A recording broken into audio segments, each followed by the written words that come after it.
हाँ जी तो स्टूडेंट्स अस्सलाम वालेकुम। तो स्टूडेंट्स ये रहा हमारा न्यूमेरिकल नंबर 5.14। बहुत ही कम न्यूमेरिकल रह गया चैप्टर 5 के और फिर चैप्टर 5 को टाटा बाय बाय।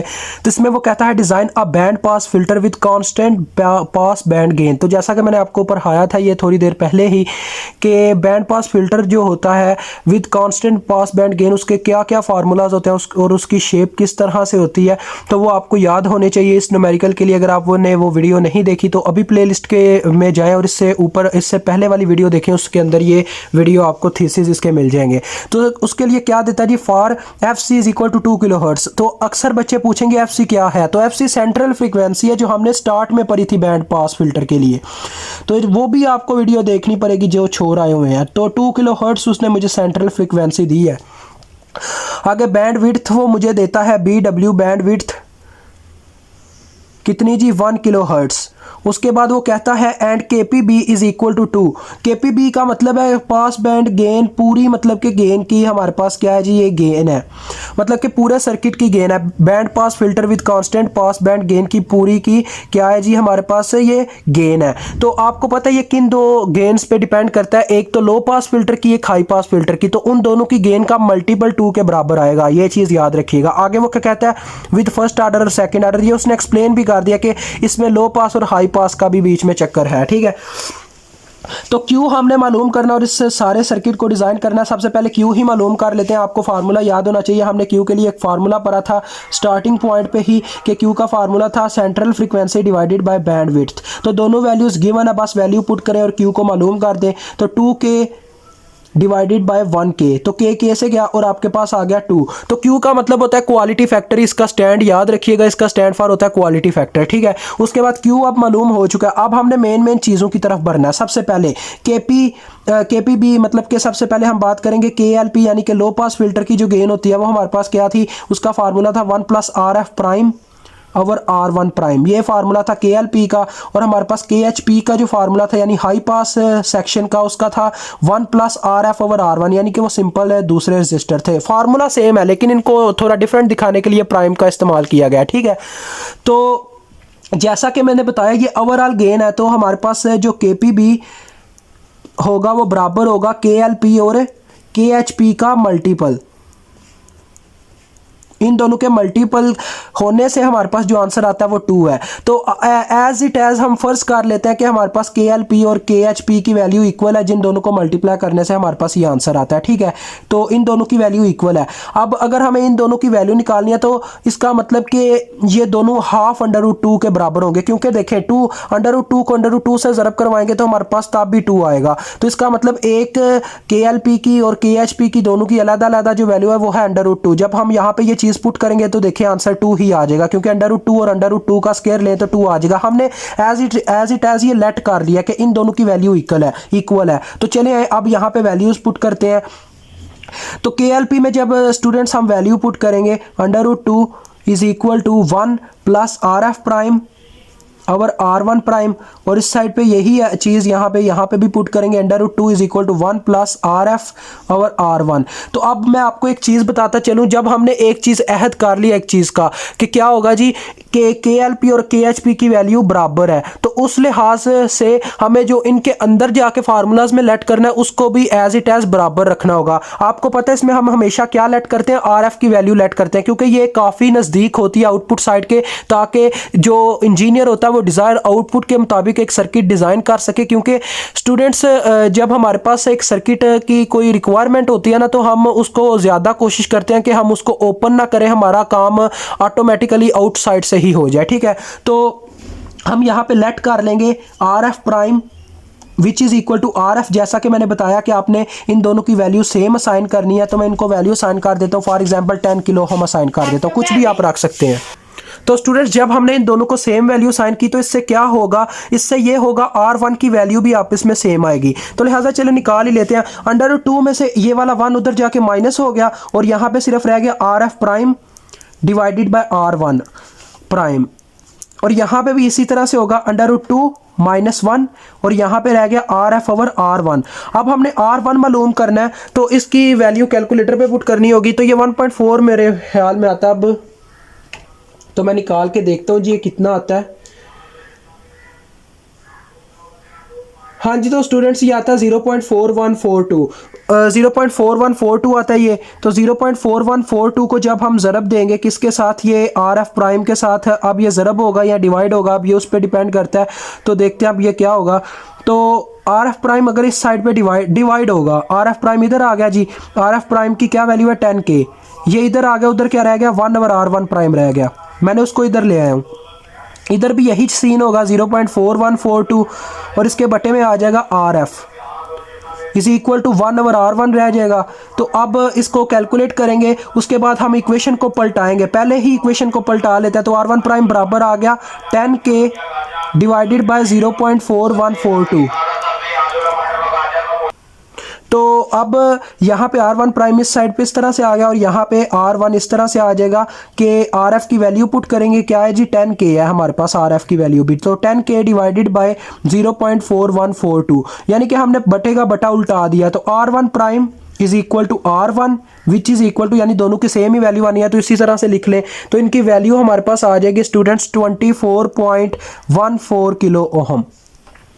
तो अब जी R1 प्राइम का तो काम खत्म हो गया। अब हमारे पास और क्या चीज़ें बचती हैं निकालने वाली, जो मैंने आपको बताई थी थीसिस के अंदर। एक तो ओमेगा नॉट बचता है, उसके बाद हमारे पास फ्रीक्वेंसी बचती है। तो दोनों काम हो जाएंगे, डन, टेंशन नहीं लेनी। तो स्टूडेंट्स आपने दो इक्वेशन है हमारे पास बनी थी वहाँ पे प्रीवियस थीसिस सेक्शन में। FL की जो आई थी वो थी हमारे पास ये FL डायरेक्ट लो हाई कट ऑफ फ्रीक्वेंसी से रिलेशन रखती है, मतलब इनका इन्वर्स रिलेशन है फ्रीक्वेंसी का पास बैंड गेन के साथ। तो इसका फार्मूला था हमारे पास 2 पाई सिंपल RC, और FH का जो हमारे पास फार्मूला था वो था 1/2 पाई R प्राइम C प्राइम। ठीक हो गया जी, ये हमारे पास दो फार्मूलाज थे। अब आपको मैं यहाँ पे बताता चलूँ, C तो हमने सेट कर लेना है और R को मालूम कर लेना, लेकिन एक चीज़ जो हमें तंग करती है वो ये है कि हम FL और FH की वैल्यूज़ कहाँ से लाएंगे। तो स्टूडेंट्स यही चीज़ है जो आपने फर्स्ट क्वेश्चन में पढ़ी थी, यानी न्यूमेरिकल 1.1 में। तो वही तरीका हम यहाँ पे इस्तेमाल करेंगे और FL और FH को मालूम करेंगे। तो स्टूडेंट्स उसने हमें क्या दिया था, उसने हमें बैंड विड्थ की वैल्यू दी थी 1 किलोहर्ट्ज़ और सेंट्रल फ्रीक्वेंसी की, ये दोनों हमारे पास काम आने वाला है। तो पास बैंड गेन के लिए हमारे पास बैंड विड्थ का फार्मूला था FH माइनस FL, और बैंड विड्थ की वैल्यू गिवन है तो इसकी इक्वेशन बन जाएगी FH minus FL is equal to 1 kilo. ठीक हो गया, एक ये इक्वेशन आ गई। सेंट्रल फ्रीक्वेंसी की इक्वेशन हमने पढ़ी थी वो थी FC is equal to under root of FL and FH। यहाँ पे आप किसी एक की वैल्यू ले लें, मतलब पहले स्केयर ले लें दोनों साइड पे, तो आपके पास आ जाएगा FC का स्केयर। FC हमारे पास कितनी है 2 किलो हर्ट्ज़ है। तो 2 किलो का जब स्केयर लेंगे तो वो 4 मेगा बन जाएगी, क्योंकि किलो का स्केयर क्या होता है मेगा होता है, क्योंकि K से ज़रब करवाएं तो 10⁻6 हो जाता है, तो 10⁻6 को हम कहते हैं मेगा, और 2 का स्केयर होगा 4। ठीक है, क्योंकि ऊपर देखें वैल्यू दी गई है 2 किलो, 4 मेगा आ गया। यहाँ पे स्केयर लिया तो हमारे पास आ गया FL और FH आ गया। अब हम क्या कर सकते हैं, किसी एक वैल्यू को यहाँ पे कॉमन बना के फाइंड आउट कर सकते हैं। तो मैं FH की वैल्यू ले लेता हूँ। FH इज इक्वल टू आ जाएगा मेरे पास 4 मेगा डिवाइडेड बाय FL। जी बिल्कुल, तो इसको मैं वैल्यू को उठा के इसमें पुट करूंगा। तो देखिए मेरे पास आ गया FL 4 mega over FL minus FL is equal to 1K। अब मैं क्या करता हूँ, FL के साथ पूरी इक्वेशन को मल्टीप्लाई करवा देता हूँ। तो मेरे पास आ जाएगा यहाँ पे 4 मेगा माइनस FL स्केयर हो जाएगा ये, और यहाँ पे आ जाएगा 1K FL। अब मैं इसको उठा के दूसरी जानिब ले जाता हूँ, तो मेरे पास आ गया जी FL square plus 1K FL is equal to 4 mega. अब मैंने इसका स्केयर मुकम्मल करना है, यानी इस इक्वेशन का स्केयर मुकम्मल करना है। तो आपको पता है वो कैसे करते हैं, FL यानी A स्केयर, इस इक्वेशन को मैं इस फॉर्म में लाना चाहता हूँ, A square plus 2AB plus B square इस फॉर्म में। तो आपने क्या करना जी, 2 इंटू फर्स्ट टर्म FL। अब यहाँ पे अगर हमने 1K बनाना तो हमें इसको 0.5K से ज़रब देनी होगी। इसका मतलब इसका दूसरा डिजिट है 0.5K होल स्केयर। अगर हमने इसका स्केयर प्लस करवाया तो माइनस भी करवा दे तो इक्वेशन स्टेबल हो जाएगी। आपको पता है ये कैसे कंप्लीट करते हैं स्केयर हमेशा, तो ये चीज़ आप जानते होंगे। तो अब यहाँ पे हमें प्लस की सिर्फ ज़रूरत है, तो ये आ जाएगा FL plus 0.5K whole square, और ये जो है उधर जाके प्लस हो जाएगा 4 मेगा में आप जमा करवा दें 0.5K। तो होल स्केयर 0.5K का होल स्केयर कितना होता है जी हमारे पास, ये हमारे पास तकरीबन बन जाता है। तो स्टूडेंट्स ये 0.5 उधर जाके इसका स्केयर इसमें प्लस हो जाएगा। अब मेरे पास कैलकुलेटर अवेलेबल नहीं है, क्योंकि उसका इशू आ रहा है, तो लिहाजा हमें न्यू कैलकुलेटर लेना होगा। तो आप ये खुद भी कैलकुलेशंस कर सकते हैं, ठीक है। आपने पता क्या करना है, दोनों तरफ अंडर रूट अप्लाई करना है, इन दोनों को जमा करके जो भी आएगा उसका अंडर रूट ले लेना, ठीक है, इस तरह से कुछ। तो इसके बाद ये स्केयर इस स्केयर रूट को कैंसिल कर देगा, हमारे पास आ जाएगा एफ एल प्लस 0.5 के। ये भी के में ही आंसर आएगा। तो आपने पता क्या करना है जी, आपके पास ये आंसर जो निकलता है मैं आपको बता देता हूँ। ये आता है हमारे पास 1.561 किलो हर्ट्स। ये अभी इसका आया, मतलब इसको हल करके जब ये उधर जाके मतलब इसमें से माइनस होगा, ये उस वक्त हमारे पास, सॉरी ये 6 है, मैं गलती से 6 लिख गया हूँ, ये 6 आता है। तो जब इसमें से हम वो वैल्यू माइनस करेंगे तो हमारे पास आंसर आ जाएगा एफ एल का। स्टूडेंट्स बात यह है कि कैलकुलेटर नहीं है तो उसकी वजह से परेशानी पेश आ रही है। पता करना क्या है, आप इसको दफ़ा करें, ठीक है। इसमें से जो भी आंसर आएगा ना, ठीक है, यानी क्या है, फॉर एग्जांपल जो भी वैल्यू आ गया उसमें से आपने ये 0.5 इधर ला के माइनस कर देना है, ठीक हो गया। तो हमारे पास जो आंसर आता है वो आता है 1.561 किलो हर्ट्स, ठीक है। एफ एल का ये आंसर आता है। उसके बाद एफ एच की बात करें तो एफ एच को आपने कैसे मालूम करना है, ये जो वैल्यू आई है इसको आपने उठा के पुट कर देना है इसके अंदर। ये जो आपने इक्वेशन बनाई थी, ये देखें, F H is equal to 4 mega divided by होगा हमारे पास 1.561 किलो। तो इसको डिवाइड करने से जो हमारे पास आंसर आएगा जी वो आता है 256 या 2.561 किलो हर्ट्स, ठीक है। तो ये हमारे पास आ गया एफ एच का भी आंसर, एफ एल का भी आंसर आ गया। अब हम इन दोनों को उठा के पुट करेंगे मेन फार्मूले में, ये जो दो हमारे पास फार्मूलाज थे, और वैल्यू लेंगे किसकी जी, लेट कर लेंगे सी की कोई एक वैल्यू, दोनों के लिए बराबर ही तकरीबन वैल्यू सेट करेंगे। तो चले आए, चलते हैं अब अपने नेक्स्ट पेज पे। तो स्टूडेंट्स ये आ गए हम नेक्स्ट पेज पे। तो यहाँ पे हम क्या करेंगे जी, फार्मूला अप्लाई करेंगे, F L is equal to 1/2 pi R C. इसमें आपको पता है ये लो कट ऑफ फ्रीक्वेंसी है लेकिन ये हाई पास सेक्शन को प्रेजेंट कर रही है, इस वजह से आर सी आया। इसमें मैं लेट कर लेता हूँ जी, सी की वैल्यू को हम यहाँ पे लेट करेंगे। फॉर एग्जांपल कुछ भी हम लेट कर सकते हैं, 10 माइक्रोफैरड रख लें, नैनो में रख लें, जो आपकी मर्जी है। तो मैं यहाँ पे ले लेता हूँ 10 नैनोफैरड, ठीक है। मैंने 10 नैनोफैरड का एक कैपेसिटर ले लिया। तो हमारे पास एफ एल की वैल्यू हमारे पास मालूम है। आपने मालूम किसकी वैल्यू करनी है, आर की। हम सारा कुछ पढ़ के आए हैं कि हमने इस तरह से चेंजिंग करनी होती है कि सी की वैल्यू पुट करनी होती है और आर की निकाल, ये आप आगे भी पढ़ चुके हैं। तो इंशाल्लाह स्टूडेंट्स से टेंशन वाली बात नहीं है, मैथ ब्रांड हाय बोलेगा अपने न्यू कैलकुलेटर को जल्द से जल्द। तो एफ एल की वैल्यू हमने पहले निकाली थी, वो हमारे पास कितनी थी, 1.561 किलो हर्ट्स। तो 1.561 किलो हर्ट्स इधर ही रह गया। दूसरी जानिब हमारे पास क्या है, 1/2 पाई की वैल्यू क्या होती है, 3.14।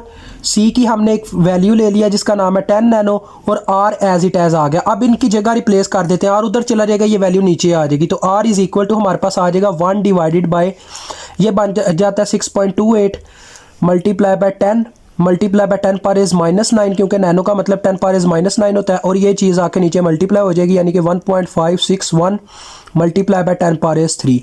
तो इसका ओवरऑल जो आंसर हमारे पास निकलेगा वो है स्टूडेंट 10.2 किलो ओहम्स। ठीक हो गया जी। अब ये आपने एफ एल के थ्रू किसकी वैल्यू निकाली है, हाई सेक्शन यानी हाई पास सेक्शन की आर की वैल्यू। अब हम इसी तरह से एफ एच के फार्मूले से, ये चीज़ आपको ना भी याद रहे तब भी आप काम कर सकते हैं, इतना मुश्किल नहीं है। अब हम दूसरा फार्मूला अप्लाई करेंगे 2 पाई आर प्राइम सी प्राइम। इसमें भी हमने आर प्राइम ही निकालना है, तो पहली जगह रिप्लेस कर लेते हैं, आर प्राइम इधर आ गया और सी प्राइम को हम लेट कर लेते हैं। कोई भी आप वैल्यू दे सकते हैं, ये आप पे डिपेंड करता है, ये लाजिम नहीं है आपने वही वैल्यू देनी है। तो मैं यहाँ पे लेट कर लेता हूँ, कोई भी वैल्यू दे दे स्टूडेंट, कोई भी वैल्यू। मैं 5 नैनोफैरड दे देता हूँ, ठीक है। नैनो में भी देना ज़रूरी नहीं है, आप किसी और में भी दे सकते हैं। तो इन्होंने अपनी जगह रिप्लेस की, यहाँ पे बटे में आ गया 1/2 पाई की वैल्यू 3.14, साथ में फ्रीक्वेंसी आके नीचे मल्टीप्लाई होगी। फ्रीक्वेंसी हमने कितनी निकाली थी जी, फ्रीक्वेंसी हमने निकाली थी 2.561 किलो। तो किलो मीन्स 10 पावर रेज 3 हो गया और साथ में कैपेसिटेंस मल्टीप्लाई होगी जो कि क्या है 5 नैनो है, means 5 multiply by 10 power raise है -9।